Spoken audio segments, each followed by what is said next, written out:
Now, bailú dhearbh fadan sa tránhóna, ham glórach go maith. Dúis bhhailm fíorchaoin fáilte ar roimhar fad as teachtan sainmh agus gur míle maithagah. Ach ha bucha speisiala meachtaí na híchainteoirí. Proinsias Mac is Anna Heussaff, a hat séis Anna Heussaff dhéanamh, go háir Proinsias ná thug sé 8 chlogar maidin le bheith sa, so gur míle maithagah beirt as an dros dhéanamh an sa. Ha me súr go mór ná leis an bléasa, leis an mart údar, ráiteach, fíorchamasach a han sahagain, a ha lárnach eviction bleachtaireachta na Gaeilge. Agus gan dát, cheap mar go meach sé smiú go meach plé ar an seán sa, mar ní minic a chluistear caintear. Bhach golóir daoine sais aneolachar, sa heasta gwain sais áde haringtear. So dos nóidir an blé, ní mór dam na bailí éigeandáil a hispántíh, rihin trosan, má bhíon an aib, tapig.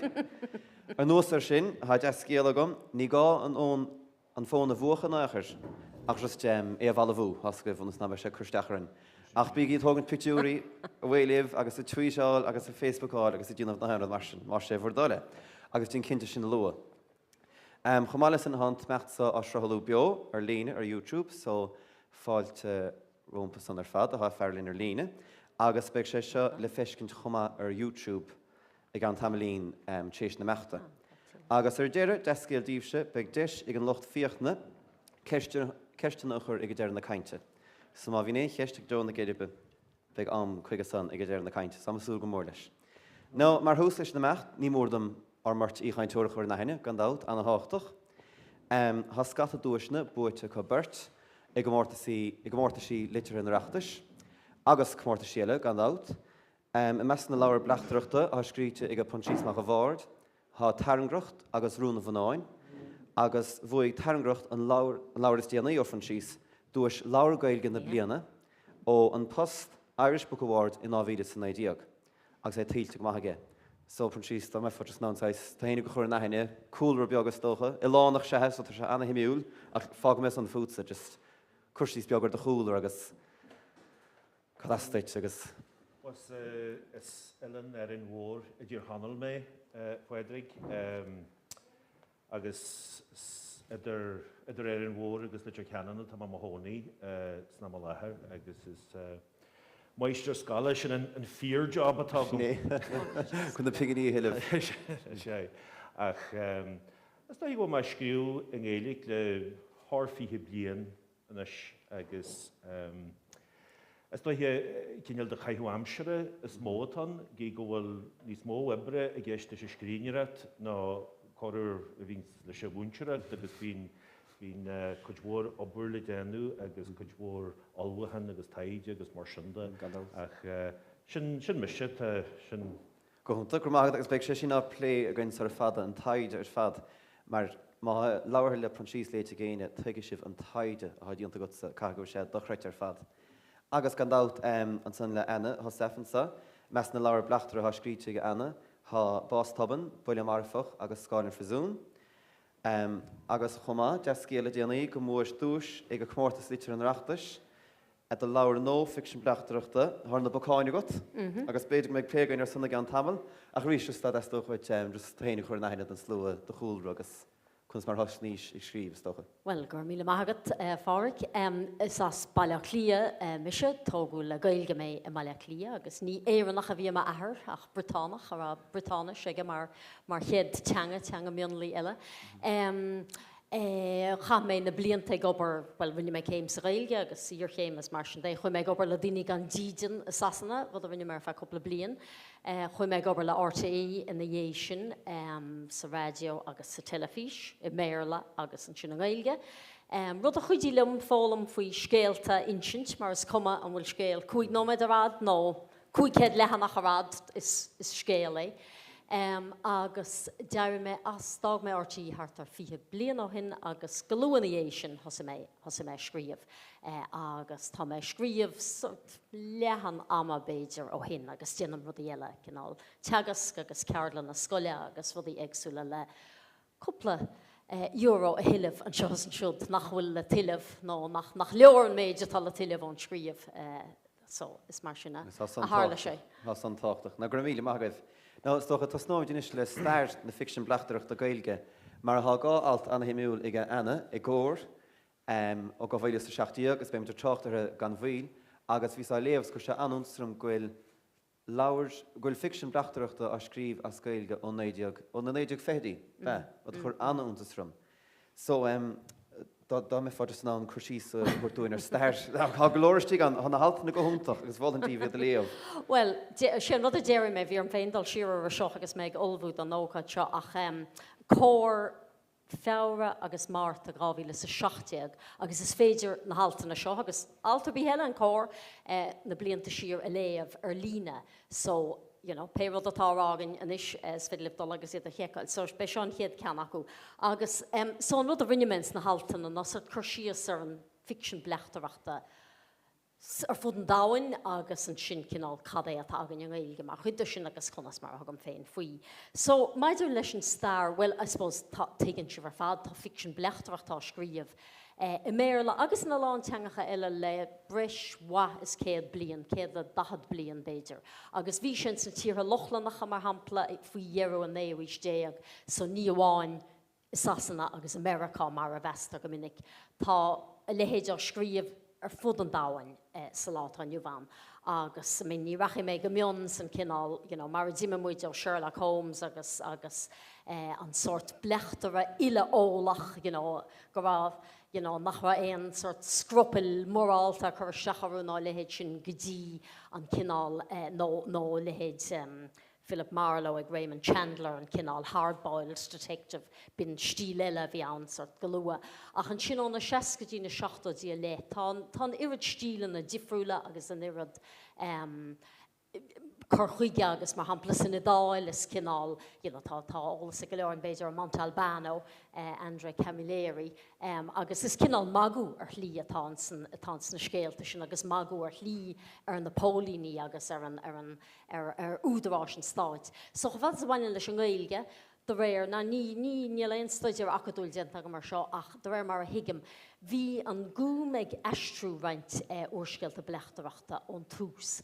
Ach an sin scríomh cúpla ceann, tá me géirí cuimhniú is cad na hanimnecha bhí orú, ach bhí ceann amháin iche an leann na ngealt atá loníthe in Uí Dhónaill, agus tá cinál measc an an ceapan gúil an lár charachtar, níl sé léitim, ach do réir mar thugan Alan Titley chuirsíosar na leabhar faoin uorscéal. Bhí an dúnmhar fór ag géirí scéalta cinál úfáis agus scéalta a bhain le taobh si úsáid le daoine a chur cinál a mú ónas go neamhrá leis cinál a chuid droch níomhartha dhéanamh. Ach níor lean tradiisiún doirí an Gaeilge agus an óid bhí Rex Carlo á scríomh ag Cathal ó Sándar. Ach doirí is de dhéagóirí is mógus is leabhar an na dheara iad 68 lehanach. So níiad bhí sort ferbert an bhóiríon a bhar an scéal. Ach bhí cuidmhór acu ann agus bhí alán daoine á léamh. So doirí is bhí fearlans na seascadí ón ó grádaí scríomh cúpla úrscéal bleachtaireachta don dhéagóirí. So doirí so rábhíle sa héana len ar a fáilsiú dúnmharú sa dagan le éiles ní ribne, bin sílam an chéad úrscéal bleachtaireachta lenar linn féin a fáilsiú an Gaeilge. Nach leabhar gear de Leabhair Pháistí Éirinn. Agus tá sé anna himiúil an lún tú a dal chumá an chuirsís ar an fiction bleachtaireachta deangacha beag eile nó san bhreatnis, agus gan áit an íslenis leis Gwyl tais cultúr na críocha lochlanacha chumahan, chu anna himiúil. Well, a bhís ní sainiolaí ar na bhd éisio mé ach just chuid mé fisrú agus do mar hiigim san íslanis tá breis 300,000 caintear íslanis ann, tá cultúr anna láidir léthireachta slóid gúil an gibhrú fada acu san, níos fuide ná mar tá aganne fiú, agus fáil siad ar hartar 3 úrscéal bleachtaireachta as an nua san íslanis sa bhliain. Sa bhreatanis do bhar mar a hiigmen ar a chuirdim in a figur seo hartar 6 cín sa bhliain atá bhailsiú sa bhreatanis. In Gaeilge dearhann gur ceann amháin sa bhliain, má tá irid sin féin. So dáir an níl ann ach go bhfuil an genre seo agan in Gaeilge déit fí rá atá is dornán seachas carnán leabhar atá agan. Agus dócha chiad ceistéile hagam ná cad a bheall si bhdrón tánarsa. Cad iad na scríóirí a bhí léit goibh rimis gonúrhar is breáilm sa fiction bleachtaireachta. Dú testíúm cuilir sa Gaeilge, is socha tasnó mé letar fan síos. Well, bhí dúla goman san chinneil sin le tríochta bhí maíonnta ág agus bhí dúla gom héin in sna leorthaí sin na léo agus Uí Anna codan na huidir sin na leorthaí Sherlock Holmes bhí dúla gomanta agus dhé sin beidir Agatha Christie agus Hercule Poirot agus na daoine sin. Colin Dexter mar hampla Morse agus rudí mar sin agus an sin in dhé sin beidir hasisiach ar sim ar lei in san cil úrscéalta starúla aró an gréis sin a baint leafa. Was it Eilish Peters agus Lottie Cadfael agus dúlhór go man C.J. Sanson agus Shard Lake agus na leorthaí sin agus na leabhar tá liú Montalbano agus leorthaí galanta ag Andrea Camilleri agus mar sin de. So is da gur cil dúla go man san genre gcónaí agus an sin a hasisiime ar a scríine ní hasisiime scríma beileages agus rudí eile rubbe sin ach was it nuair a tú scríú agus nuair a tú cuairtú áhar. Is da gomínta cinnal scríb me na rudí bhfuil dúla go héanam. Agus was it píte bhhail am héin a feiceú suas sa léo agus sin an dóid deag meiste thar sin. Táhaid sa hanis agus cad fút an sanna Anna. Well, cosúil mar a táráte crunchí sé bhí me féin a mi léam réimse cinálacha leabhar an áid mar a léon dearhain gatainna atá se sa siomra ach ceanna cinálacha leabhar bhí léamh agam le fada ná úrscéalta bleachtaireachta méile agus an cinál cumáil leis na bhdaí níos cí Agatha Christie agus na bhdaí sin na fada agus Dorothy Sayers a bhí a réimens na néidir trocadaí a sasanna bhí si rinne sin níos mó Ferbert charachtar ach an sin an bhd a thug Sarah Paritsky is údar Americánach í a bhfuil a chuid úrscéalta City Chicago agus tugann si ceistena timpachta isteach mar hampla agus sort níomhá dhéanamh an isce ag monach mór cemicach ná lehéad síle a bhí sa chéad úrscéalaí agus dúir me hen gá is féidir ceist na sóisialta agus ceist na politúla agus timpachta a hairntisteach sa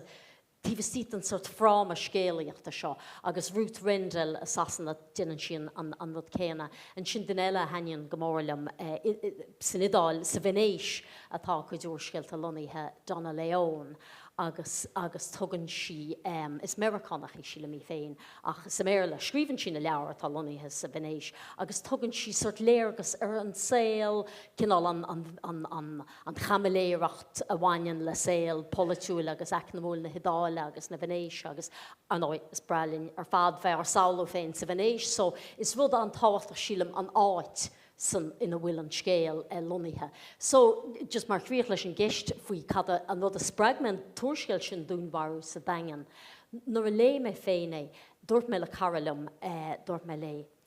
Thóir leabhar mar níos mód an na leabhar seo bheith an Gaeilge agus seo le úrscéalta a létha ar bhaithe le pléisiúr go mbeitha casanna lehanach ach go bhfuil téagar a baint leis an scéal chomá agus dúirt an cara se lem dúirt si. Bhórda si tríalhaintas as ceanna scríomh, so bin an rud a chur ar an móthir méid. Bin tús ruda. Bin tús an ruda. Mór ní an úr sé sin, mar otherwise ní bhéimisin sa nachar, so mór ní an úr. Well, sinné, yeah. Ach an dáid sin rud is dócha hána hí miúr féile tíocht na Gaeilge. Hantálinn a gur teanga cuiisach beag go bhfuil le tíocht anna na láidir an. Ach an dáid salítrail níos mó le beidir filíocht agus tíormhaithe snéisí, bhí na haine scríb fin na saoil hénig. So bhín sé deas is dócha scéalta chuma defriúil, sais éalú an saoil, fémar dúis, fémar gaifa sa bhíorla. So is dócha cad é spreag sibh leis an saoir sa scrí a Scáilan? Tás nó mé reachta beidir fan síos. Well, níor scíma méir le díú, agus was it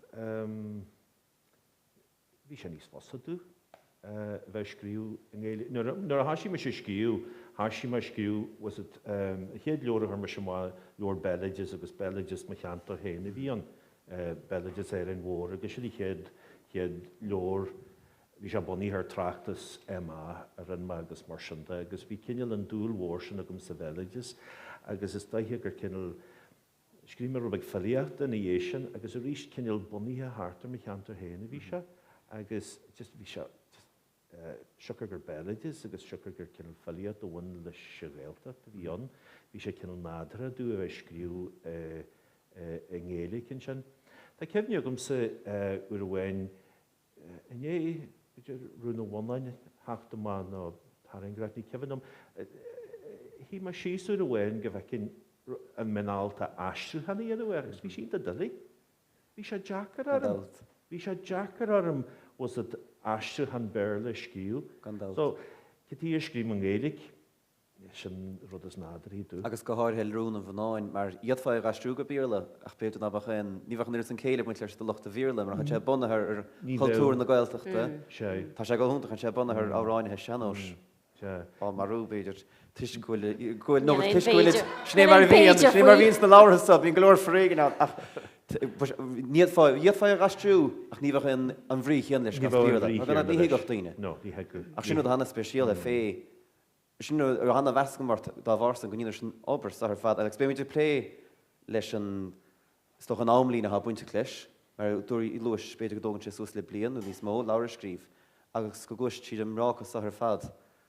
Ach tá anna henimh buint leis an léthóir Gaeltacht agus Gaelna, han sé go híhann, mar tá sé sais ní háíonn sé chomininic san go mín sé goin, so sto go lena bheits, agus han sé go híhann le chuid láirtha chumá go sé scríte ganún tíar chonal. Snar hos níos á léhar dús ví rá, go ní hiige me le. Ach dréimar hen tú a híirs, tá sé go híhann agus tóchan ná bheith sé lechún ná dúir amach sé sa chaidán, dit sé, níbhach. Agus fiúnar chun tuain an sunnar riine ó hir conal han túsáis ná níd sanna a chosin árá. Ach tá sé sin rud a hanna speisial fest láirsan. Agus an ena bhí sé rá gan át so dúnharú stein a bheall a drón na Gaelna ta. Well, drón na fiction breachtarachta sríomh as Gaelna. Yeah, agus an bhí simagam le fada sa scríomh agus is stoin nach rása go mar fáhád. Cad é an sort bhil bhain me tríalach scopla a difriúil na blianta river sin ach dúirt me do mena scríomh gur an Gaeilge scríomh agus is stoi ceandan a bhd bhfuil well seachas gurbe sin an fóna bheorm tá na mílte agus na milliún leabhar a méar lán agus ní léon rantan a só bhí mar anil me seáil chur leis an mell allhhair sin so tá mé géirí bhd a cinnt scríomh Marador Proinsias an Gaeilge ar bhhailm féin é léamh a gur an féin spéis an agus ceann na ceisna hanna go níos is stoin mar nach mainim se le cantar Gaeltachta nó agus gur bhfuil cinál measc an marí Gaeilge agam me chulra agus bharrta mé cén stíl agus cén áite lonáin na scéalta agus tá an chéad dá úrscéal lonaí ar lehin is féra áit míne dul ar sire amanta agus an tríú cena gilhhainan i mai le líon áit bhfuil cónaí arm le fada agus tá na scéalta scríomh an Gaeilge agus bhí coppla den a dúirt well céad na daoine seo tá láart Gaeilge gentar nachhfuil Gaeilge láirtínta tá na bhar scríomh Shakespeare Hamlet níos a danmharagus scríomh sé agus tá na céadta agus na mílte samplaí ann do bhd i scríofa deanga nach íon teanga a bhí á láirt san áit sin ag an am sin sós cinál bain se le cuasaí sálaíochta. Gandát mar is chuige sanna le hóireacht sais éalú go dá eile. Sós is dáhan atá. Agus an san maidir le bheith scríomh as goin an cad beidir na dúchláin is mó. Go maith tú há rót. Cuiteá. Beidir tas nó bheith lesan na rísteánna. Well, agus buntáistí chumá be dearfa go dá tá dá cheann. Well an dúchlan is móna dul ó Abertáin go dtíon chéad Abertile sin an bhd a dearann mar capan tú plán nó capan se plán agus bin smuointe agus tógam go leir ama dhéanamh sin agus mar sin dechan sin caiith tú tús a chur leis agus an sin an chéad Abertile agus an chéad agus tógann sé lán ama tógann sé lán arm sa péisiile agus bin annach chuid le heiscríomh agus dul siar agus an sin nar bhíon cúpla capital scríofa dearm níos bhfuil seo a dul sa tro a bhí me ceapa bhfuil seo ag obair bhfuil gáil a piasa action nó bhfuil gáil a charachtar nuan nó duine ag an dhíbert so an tamar fad tá céim siar lecu freisin éis gach trína cear capital sort lecham céim siar agus céim siar a ríis arm nó tá gáil a ahraí a dhéanamh. So an dua a bhainean leis an scríomh an dua a bhainean leis na focail a amsú atá cinál a bhfuil uaire ag na baint leo, tá nádortha agus ag an am céanna nach mé obair chrúi an léthar á léamh ach an irid. Is dói mar níl tú géirí gur létharacht a choras duamór a bheits sa sorte úrscéal. Agus an cadút san san Fransís Hacan le coidhór de bhfuil ré ag Anna sin agus gohéirid leis an lection bleachtaireachta agus mar sinnda is bhaile is cineal fiction éadrom tá tú géirí a chrúthú. Tá tú géirí go mhaith daoine pléisiúr agus sáú agus tá tú géirí beidir go méid daoine mar dúir tú héin chontú na lehanana agus mar sinnda. Agus beidir mar a dúir tú héin rubbe seo fásta, bhí coidhór de frós na Gaeilge, bhí sé cineal loníthe sa Scéalta. Mas muintin tá sa na mór scríbhneoirí prós a bhí ó gine le hétí Ócáin agus Seásan a Gíana agus Phríosúin agus Leabhair Pháistí agus mar sinnda. Cineal fiction a bhí cineal loníthe mu fin tua go minic sa Scéalta. Na tá eisceachtaí an bhí scríbhneoirí ón na cartha fásta. Agus sínim sé go bhfuil cineal dúchlein a baint leis a réalaigh go bhaint se maithas a Scéalta. Dín róir. Go dtí an ró, go dtí Alban, go dtí bécin áit tí muoitan den áit tradiisiúnta in a róisí. Agus tá dúchlein go leor a baint leis sin. Má tá tú scríú leor Gaeltachta, tíar dús a go minic go cineal bín tú cineal muintear ar hefras na Gaeilge go chmór, bín tú géirí bín cineal dúlgas ort rudan na cainte bheith geart, go nachnathú muintear na héite, na daoine bhfuil tú scríofa dú dífa. Má tá mis scríú fan Gaeltacht agus daine gidóir chu am gas. Bhhailm go mó chainte agus a rudum chainte was it gomecha Dúchsacht an áspéidir. Dír agus dúchasa. Ach nuair a héin tú má agus má lonaíonn tú character mar aici na Harlár agus mar sinnda. Tá dúchlan na bainte sin mar níl tú smuinteúir ar rudum na Gaeltachta agus caiithí tú cineal teangaí a chrúthú. Fáclór agus frital a chrúthú. Stoi dúine tá a tógó agus a láiríonn Gaeilge sa chathair ar fear saoil tá sin a dhéanamh agan ó lá go lá péiscéalaí is dói agus achas é dhéanamh ar an bápéir nó ar an Scáileán is modile éach is dói is. Bud ó híomh na scéalta is iad a lonútí muid den spás tradiisiúnta an spás tradiisiúnta sin ceann don na dúchlan a bheitháin ó híomh teirmíochta dá. Was it, you know, not a sugum there to the kind fee Imscrúdú forinseach. Rudí den cineal sin, bhhaile a bheith cineal másara dúchas a másara nádartha. Bhá gan mar tuiscinn go lochta léite na bhéidir tá lorachs sin ag díire. Ní bhhaile go mé sin a rathí an aclór a an coppla bommid. Mar gan ní bhcha an taineh buint san leis because cineal ní leor ar litríat. Ní mar ran an litríat atá. Is cineal genre a léon túair son fléisiúr agus níor son severas na Gaeilge. Bheith tú leachma. Agus tá cineal dúchlan go leor a buint.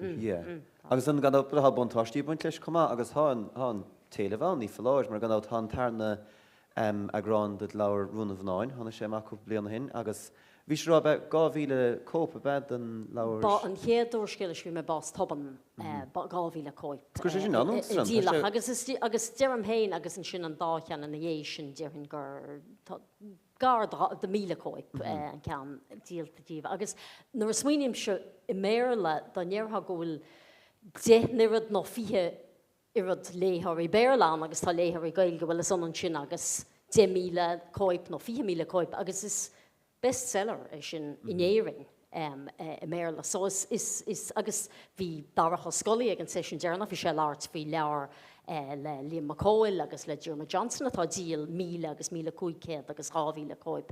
So tá éileh an bros chomáile héileh ar an bhiliacht sa Gaeilge. Agus ceáda í rih I léamh agus beag téile bhán le cúna dé. Ach tuair míid daig níos is docha ar an blanáil, rud anna háach. Agus beidir rud ná ag míad na mar léthirí baltaí. Tu míad a suas an leabhar agus tá sé léitegann leistigh de heachtain agus sinné, agus ní hiigh an brácha agus san stró ar fadtha chuir agus na húdar dóibh. Agus gohaire, let's say, maidir an blotas na character, just cad é anáis planálatha buintlir san, beidir an amlín an dógann sé blian, sé bhí beidir, blian go le, nádar. Agus tas nó é beidir letsa ar dús fan síos, mar cist, just cábhain tún inspiráid. Gohair leis na cíine hagad le cábhar sin inspiráid, leabhar a bhanú ar Árainn cahalmhaí bheith mar chúsháis go daoine. Haid sé anna chunas ar tháinig sé sin chuút. Ó, Tairih. Taringracht. Brala ma ahar an dan sin a ahris. Cai sé grálam sé ar Scáile. An bonan bli agus bhí sé ar Scáil agus ní me sé fáis san níos bhaid a ahris bhain an bhuí sem a gréad a lí. Agus thola me go minicein ar bhí me fáis san níos. Agus an sin, sílim sé gynnyad am a hen stadier bhí sé rymodé don fanteist nó rydniad mar sin modé. Agus an sin ar bhí man na college an sin, na sagum, Siocr just goró sé an sa chúlra atniad, hála sé gur na rah aiste le scríobhagum na mar sinda cinál ní se bhalaiste a gcónaí, agus scríom a coppla aiste acadú léir ar an Árainn sin an bon an Buille agus mar sinda, agus cefnead an bhí me an Oireachtais bliana bhain, agus ghlach má páirt, uair amháin am a híal a ghlach má páirt sin san Gcomórtais Scáil. Ní a ráis na dhé sin. Agus cheolma an tórainn. Ó, anna, yes. Agus bhí sé gcónaí ar chúil me intin, agus sin mar a hála, an plotta an sin, an plotta cinil rud bag aféiseach san scéal sin sraith gúnhhar fór agus tá ceoltarí ar a teanós a bharú aige. No, tá sé anna bhealtach, nar bhín tú a léamh, bhín tú tomthas tigs leabharsa, bhín mar tasnín se agus, Árainn í seanó sé gin sa Ráin, just meach léhí sa saoil agus next thing, bhfuil hé bhainmhacht. Agus Árainn í in nóchaín chumá bhí mar anna bhuachas an nahantas, bhín sé deas, agus hús an ídóir, agus tá sé tarnín sé sin isteach léthúrda, an sé anna hainifne. Well, tá dúla go héanaan san teanós. Ag níl dúla bíag má bhain chéalan. Agus na bhainte gáil ag Oireachtais bheití brastaíad na ceoltarí sin, agus malachtaí agus ascaní ar a cheáil. Bhí sin am intin, agus bhí rud eile am intin fásta. Sin an támadí a scíom an leor sin bhí Lord Dan Brown. Da Vinci Code. Hannig Shamwa. Hannig Shamwa. Agus fuair sé cinil poblíocht mhór a támadí.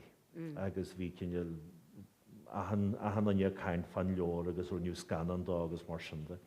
Agus an leor a héin, léma agus ní leor meltin am mhaith a bhí an. Well, níl sin go homlan fír.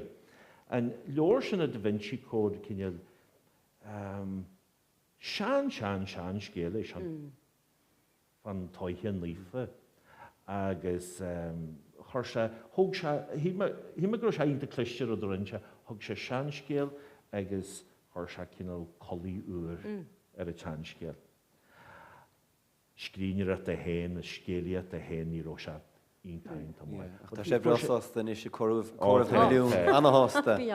Is dóhíon ar me sé scríomhí ceall buí agus an cinil plotta a féise gur sinna rud a bhí gceiste cinil rudbag do mágú ar a cinil genre sin. Ach féimar do ríist déanach scanánda, so TG Ceir, sinna Ceir má trú fiachant, bheáir me dhéiscint mar há scanánaíocht na Gaeilge, mecht anna bha, sa sé an nám do scanán bleachtaireachta a Scáil, bheith sé go húntaach. Ach maidir leis nám lína, lit sé mar hampla le rúna bhanán, ar thug sé bhadart ó hústéir beidir. Ó hosníis ar I gíad Albert go dtí gur gur fáil siach beidir. Ná mlína san. Well, céanúr a hasín tú leor agus céanúr is chríníonn mar a dúirt mar was a bhí síalta an leor sin. Bhí se fásta me intin ó bhí má ág. Bhí gréthe éirithe den scéal sin bhí sé a fásta me intin le fada. So, beidir ó hiúh scrínear a tain, beidir go ghlach se beidir líon orm é scríú an scrínear a tain. So, náitheanúir tan scrínear teanta tan. Sin tús na hebre gan áit. Agus cad fút sanna anna le chuid láise machchan sais amlína chéanana I gceist le sé blian lá aimsre gComórtas. Sin well víne cúneáil tafad do mo chuid aibre cinálacha difriúil aibre go bhecinn cad é na bhd ra cahabh mo chuid amaló agus mar tafad ar sort Excel agus mar sin dé. So bhí me anna rá gur ghlach onanas is gahabh beidir hána trí blian a gur ghlach sé blian ibre lá amsere sort a gá bahad nó chuige orach lig sa teachtain op hebal deach. Ní bha me a dhéanamh mar sin seachtaí as a chéile an tamar fad. Ach bían an irid planáil agus machnamh agus taide agus scríobh agus sríomh agus sríomh agus eiscríobh agus eiscríobh agus planáil a bhís agus bhí a chahabh amachchas an scéal agus bhí eile chuirsteach. Agus brahan sé an scéal fásta was it taringarach lach sé harpa 8 bliana ar an dúirsin scéal agus an sin nuair a bhí an jeanglasán nuair a bhí COVID arsúil scríb mai leor agus bhí sé scríbhann 3 bhí. 3 bhí mór an tarú ach tá blion go leithana chur snása, but a scrínear a hain 3 bhí lach se. So brahan sé a scéal agus céfad bhd eile tá brúisteachart agus Gandát agus leat an dus mún tuach go lein aimsre so cad é an tám beidir go meá scríb ar an ar seachtain nó beidir díanach stíhe nó Riham Lóin? Bhfuil bíon léthe sír mhaith ag múinseí. Tá búsáid go má, bailú íirt. Smód an eile bhíonna go meachta gimmar gáilfas díanana rud eile marsin, sa hanú díanana bhana. San léithe ríthe tairí gnálaigh nuair bhís léthe síran agus mar sinda. Agus luasin san le tarangracht, mar gná tarangracht bunthe don go mó sa roimh. Maidir an daid a san ar fad ar thugus tros an roimh mar chud den próséis san gandát agus na háitin san ar fad íscint. Thug mai dhéchuirtir an rómh nuair a bhí an leor sin na scríú mar dúirt má ghlach se 8 mbliana ar méile go hána heile bhí se gáil bailthe bhain ar a hasisiá agus an sin díríon pápa as áfaigh. Agus chuir se an plata go thomlan bunas ceann. Agus neamh líon de obair just Jimmy sin. Agus bagan dú haisiid thar bheith as an nua a ríist agus plata úra ebrú má agus mar sinda. Sin cinna rodíonn san cinna san flata. Agus dócha bhí táiletar lí le rúna bhanáin go raibh an taide a dhéanamh go fedhéil ar fad mar do ríis gur sé ar chuúdaín sin. Bhí sé dhéanamh gom fanne taringar fásta mar bhí dúrhgam a dála níomh chalam ciile agus bhí an scéal sin cinna le fásta a intin le blianta fada agus tá rólaigh níomh chalam ciile tá páirte níomh chalam ciile sin scéal sin agus thug mai chuirtir a rómh, agus tá sínta táhail a tíar dúsa é sin dhéanú cuairte hórte na héit na Fáidrigh. Mar tá ceimne gom súr bhhain tá léhéidí Google Earth agus Google Maps agus na rudí sin tá tínta uasaide. A tá ceimne agam go raibh Sáile agus bhí mar ggurc bhí runne a tarlú agus bhí cinál ceartééis na runne a tarlú agus ceara chatí a gassta frí sráidin na rófa. Agus bhí mar cinál bhí Google Earth fascailte go man sin right okay an balla seo right an balla seo. Bhí sin le bréis bhí sé scrífas a rud. An den sin thug mar cuairtear a rómh agus chuaigh mar go dtí an práid sin agus thug mar fáilte go bhfuil cinál chlátha dorlinge an dromchla, agus go raibh cearannaí páircailte ar híomh an bhailí mhór go bhainte. agus bhí sé cinál níl dói bí an dón. Ní bhíonn high speed chase. So was it sin rud na bhuí tú? Na bhuí tú ó Google Maps, but nuair a tatúin sin, so began dú é áthru. Yeah, roinnt, yeah, bín 6 million san le. Tá sé táhata siadm. Agus luas léamh colm cillan, san rah deis go mecht go Hilánaí. Bhí man sin éabhar fásta. Ána fá, gábhálta sin magic number a bear. Chun é chin tú. Agus an leta anna le chuid taide chumá mar gan áit le le Scáil Phríosúin go háirithe an teanna bhainte leis an stair. Inis mar an taide an san buinte le chun talún agus Tá scéal tá forhhain scéal si sa lá nuamh gantar chilbainan mar German cantar bhfuil cónaí agam an le fada ach tá de bharrta mé mar gur nuair bharrta mé úrscéal a lonú sa cantar as an áis cantar an starúil ar fad ní bháin an príosúnach an brúríaga agus an gáardín an far cuimneáin agus rudí eile tá an rilig cantar na rilig is sinam le clia breis míle blian dís sa cheantar chomá. Dúsad mé mar láthair sa scéal. A bharrta mé bhfuil má tá dúnmharú le tarlú i gilbhainan. Cad é an áit is dráma túla a bhétí seo tarlas do mar bhfuil caithígur sa Phríosúin é.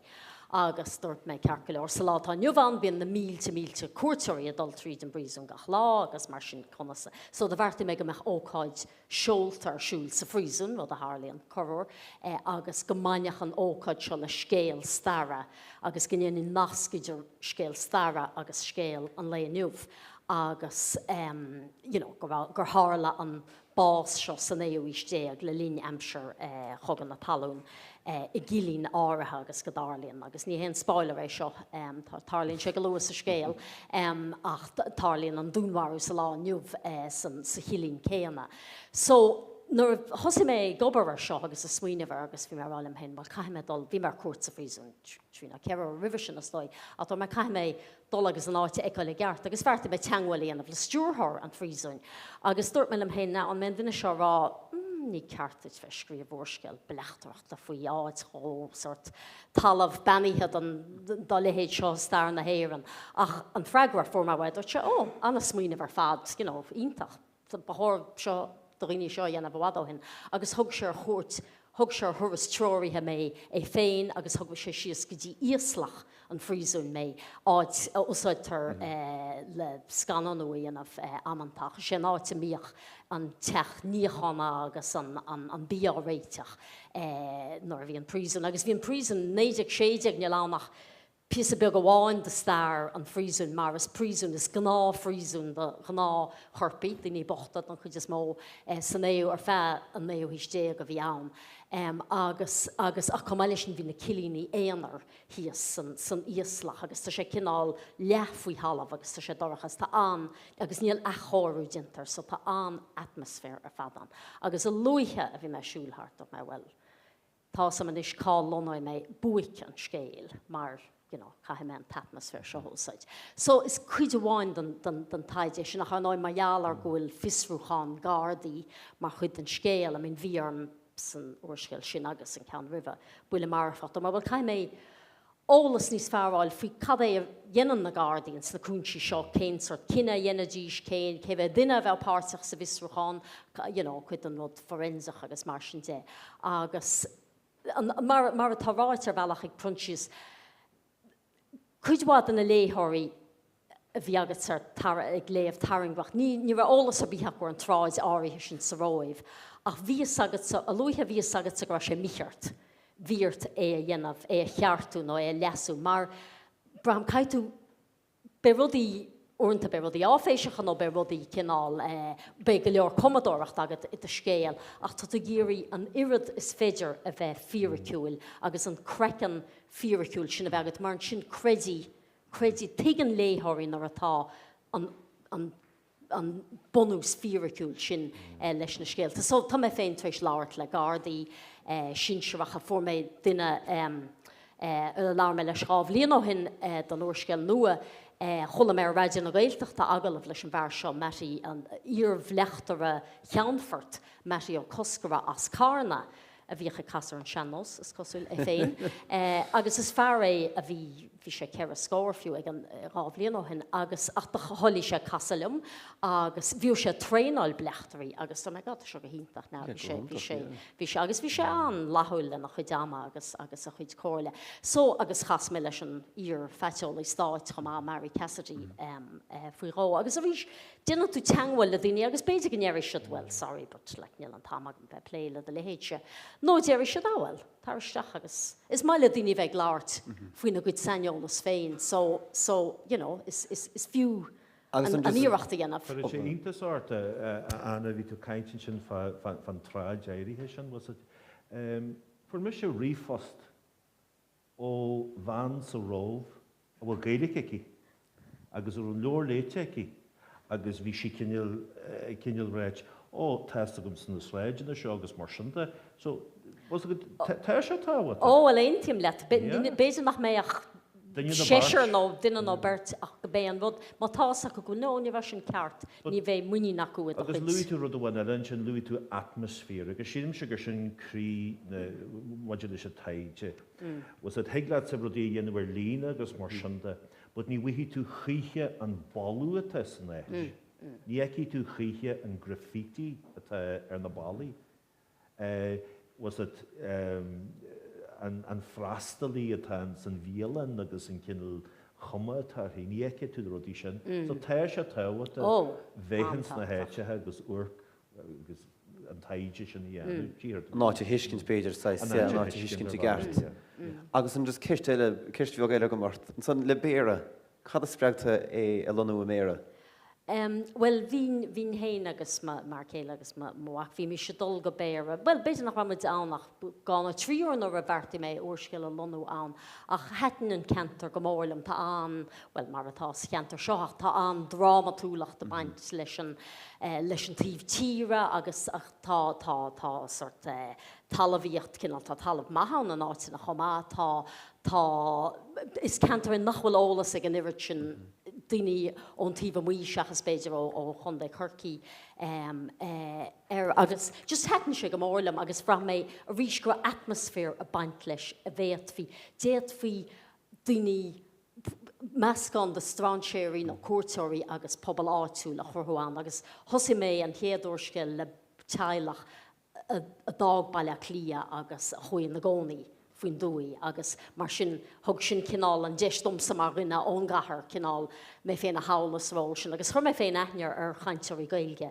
i mé ar níl a lánach goáin a chur mé aithnear ar cearan ó cúigear le himimecht na blianta agus dír mé ar riní dréachtaí a léamh a rís le gnéireach siad nó níl sin crin nó ní bhrahamid go bhfuil an tuiscint ceart agat ar an saoil an seo. Agus chuir bín an síú ina charachtar a héin?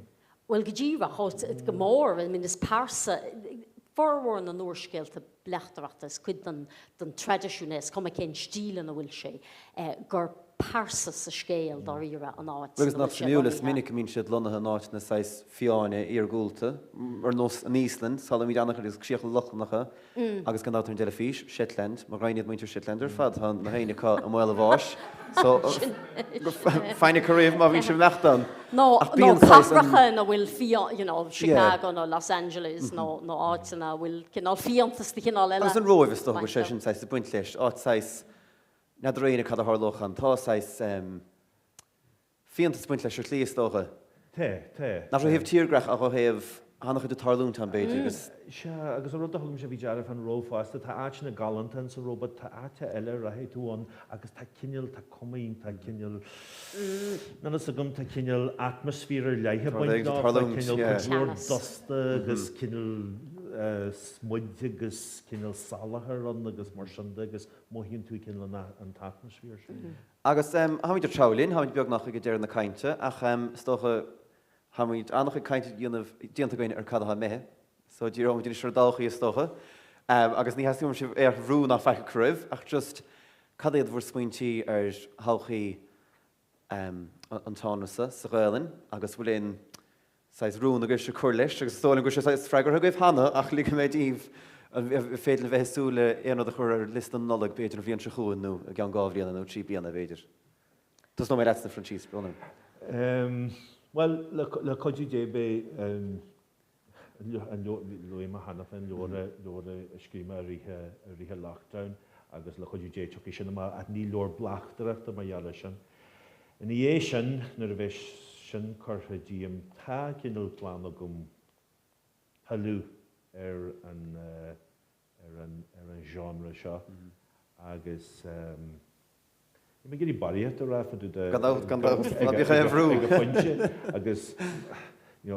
chete se bheith chuig na sé blian eile san mó táir bí ach te cinil agus be mi smuoinú am súris.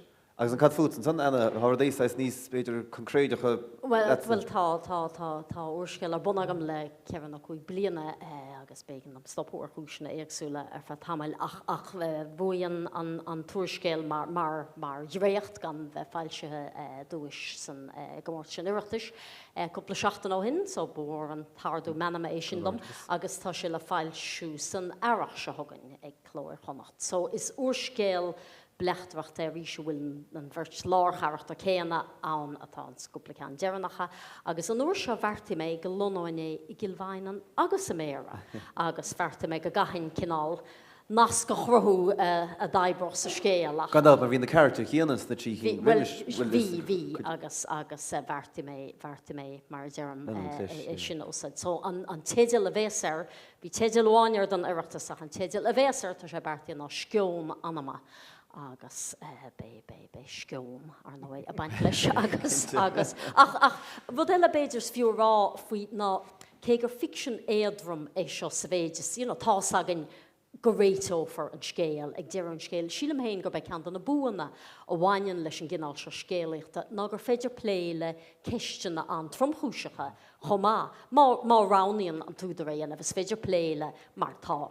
Well, tá drama brethe is báis sa scéal, sin bunús an scéal agus sin an rud is mó a bhean léthirí sílam, ach is féidir be plé le foréigen baile nó foréigen a gaidirmh nó mar dearm camiléireacht nó a lehéid sin péród is cúis le éad nó sant nó olc agus maithe saoil an duine, so sin measc sin ar hlíd an rud éadrom agus an rud tromchúiseach ach nach mar gur fiction é ní bhrahamid mar bhagart ar in féin é an tolc a léirí. Agus tá sé deasla chud lára gohfuil na character chéanna brehanú sáiscoil aithna go tar chunsa an gáda seoigin is cad dionanta go. Dúnó chunsa agus a saoil, so bhí sé deasla a fiile artha agus fíochant. Well bíon agus well sílam go mín agus is rud a bhraham héin ó híh muoinithe an Gaeilge agus maidir le táchaí an genre. Sílam gur mhór an bhd é dain fhí seachas tá córas. Tá chóras comisiúna íoc le húdar as séthar áirithe scríomh agus ní bheith sebras ar bille déanamh agad ar na comisiún ach cuidíonn sé leat reintear go a hiileh ach bíú dá lumsa comisiún ilbhlíonna ar béidir hána trí leabhar as a chéile chuirt mar an sort seo leabhar agus go leorcinach is mar fra is fear a aibrinsed nó is mar sinna aibrinsed I go leor teangacha eile agus is máile léthir I fille ar an na charachtar céanna. So chuideó sé sílam a lehéid sinna chothú níos fearr. Agus ha mí beag nach inis ag dear na cainte ach má é an cheistena ag go locht fiochna ní hasíbhm si bh chur ar an spot a beidir dúir mí tro secondative agus gan má é cheistena go bhar chéile má hena a dóna géirbe ní hasíbhm si bh chur an spot an rid. Ach an na mór a fáilte roimh éon cheistena ra hagaibh. Beidir go dúir mé 60 secondíh agus nu dhéanana ná dear mé mo chud den nera just so gan átar a gréich nóid bhhailm buchsach rií ó gáil leis an gála Eilíana chola chunta chiaí Forras na Gaeilge Eilíana na Gaeltachta Dingle Distillery an D-shirt gan dát Locht agur agus ibrithe Dónach na féile agus gan dát sibh fadas teachtan sa haniuh agus gan dát ar réine an bharsa anna íirecht teachtansa so mar bhíle bhachas líomhar fad mar bhí sé anna hainmhnech bheit géisteach libh. Mar chin sibh ar Scáil chéile bhar na daoine ó mar sléros na daoine fada takeúlinn agus tha scéim nó a seola ag an bhélim líana cáda a chuid na féile so má níos mó ólashuibh maidir leis san is féidir meachtar an sívidirlín. Agus rud is táchtaí ar fad beag leabhar leis an martúidir ar díal béaldaris sa siopa leabhar agus níos táchtaí fós be sé dá sinú. So ha just súil go mór leis. So bíí má hanna láir goibh hana, steach léomh agus breiste sinú agus mar a bhfuil tá dáin leneach. Agus déire fógur began sa go méid club na féile, han si tógant nós began Oireachtas an san, ach be club na féile ag títána bhí cárthaigh na Cartys pub a nocht a tos nuair a naid. 9 léis stocha, neidir ní leon ráin san. Agus hanna mór a fáilte roiir fad freistal. So gur míle agah, agus bhfuil é cheiste géine, gan si bh churann spot a gan dáteach. Speak now or hold your peace. No sinné?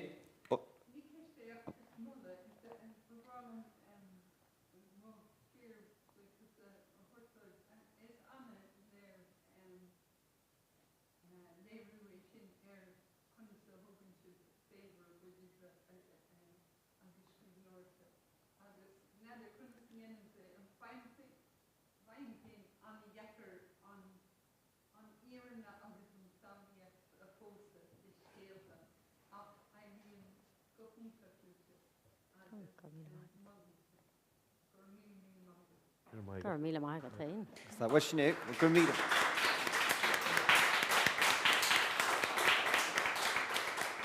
Ach, a ríist gur míle agad fas techt, agus sáid súil go mór leis na láirtha le techt, agus mar bhfuil éon cheannach na láirtha scríte go hana léite a bheith fós bhí léamh. Han gíar a chuin fé mar dúéis lucht na híslanne se, han gíar a chuin seo an tam, so gur míle agad far fad.